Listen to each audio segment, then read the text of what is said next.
जी, आप जो कह रहे हैं ये बात सिर्फ वही लोग समझ सकते हैं जो गांव से जुड़े हैं, किसानी से जुड़े हैं। ये बीजेपी के लोग नहीं समझ पाएंगे, इसलिए इस सवाल पे उनका हंसना लाजमी है।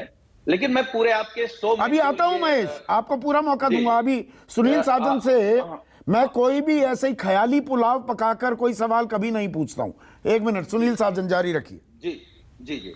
तो आप ये समझना चाह रहे हैं कि आखिर रेवड़ी क्या है। तो मुझे लगता है बीजेपी नहीं समझा पा रही। मैं आपको बता दूं कि अगर बीजेपी कुछ फ्री में बांटे तो वो रेवड़ी नहीं है, वो प्रसाद है।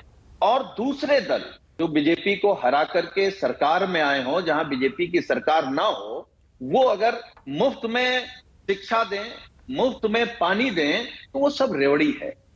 और ये एक बहुत महत्वपूर्ण मुद्दा लेकर के आए। हाँ, मैं ये कह सकता हूं क्योंकि हमसे आपसे ज्यादा बेहतर माननीय प्रधानमंत्री जी जान रहे हैं देश की अर्थव्यवस्था कहां है। प्रधानमंत्री जी ये भी जान रहे हैं कि जो हमने दावा किया था नोटबंदी के बाद सब चीजें ठीक हो जाएंगी, वो भी समझ रहे हैं देश कहां चला गया। बेरोजगारी आसमान छू रही है और पैसा जमीन पर घुसता जा रहा है, रुपया दुनिया के सामने।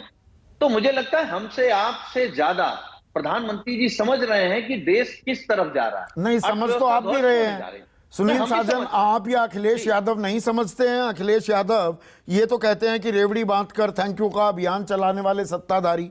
बता दिया बीजेपी को, मुफ्त की रेवड़ियां तो आप भी, उनकी घोषणा आप भी करते हैं।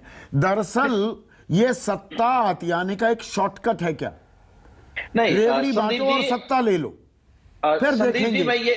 संदीप जी, मैं इस बात को स्वीकार कर रहा हूं कि अगर कोई किसी को फ्री में देने की बात करता है और पॉलिटिकल पार्टी करती है, पॉलिटिकल पार्टी का नेता करता है, कार्यकर्ता करता है, तो स्वाभाविक है कि वो चाहता है कि हम जीत जाएं, सरकार में आ जाएं। इसीलिए तो आपने टैब, लैपटॉप, मोटरसाइकिल, स्कूटी वगैरह सब आपने भी देने की बात की। नहीं, आप समझिए, देने की बात भी की। और जब उत्तर प्रदेश में समाजवादी पार्टी की सरकार थी, माननीय अखिलेश यादव जी मुख्यमंत्री थे, 18 लाख लैपटॉप दिए हैं। क्योंकि समाजवादी पार्टी का यह हमेशा से मानना रहा है कि कम से कम, अभी आप बेसिक की बात कर रहे थे, मूलभूत समस्या की बात कर रहे थे, तो कम से कम पढ़ाई और दवाई, दो चीजें तो मुफ्त होनी चाहिए। और दो चीजों पर अगर कोई काम करता है तो उसको रेवड़ी कह करके आप देश को कमजोर कर रहे हैं। सत्ता का शॉर्टकट है ये। और शॉर्टकट प्रधानमंत्री के पुराने बयान को इस्तेमाल करते हुए सवाल पूछ रहा हूं, ये सत्ता का शॉर्टकट अर्थव्यवस्था का शॉर्ट सर्किट कर रहा है क्या? ये खतरा है ना? ये सब आप जानते हैं, जानते बूझते भी शॉर्ट सर्किट का खतरा मोल लेते हैं। नहीं, देखिए, हम दूसरी बात कह रहे हैं। हम ये कह रहे हैं कि आज माननीय प्रधानमंत्री जी ने बहुत अच्छी बात कह दी। मुझे लगता पूरा देश जान गया होगा कि ये तो रेवड़ी है।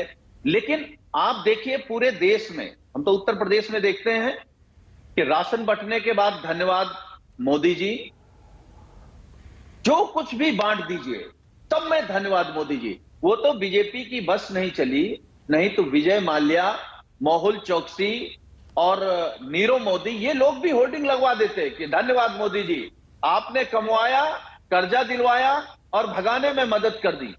तो सब लोग धन्यवाद दे रहे हैं। लेकिन मोदी जी अगर कुछ करें, बीजेपी कुछ करे, तो उसको आप रेवड़ी नहीं कह सकते। बस यही अंतर है जो आप समझना चाहते हैं कि रेवड़ी क्या है और क्या नहीं। चलिए, आप अंतर बता रहे हैं महेश।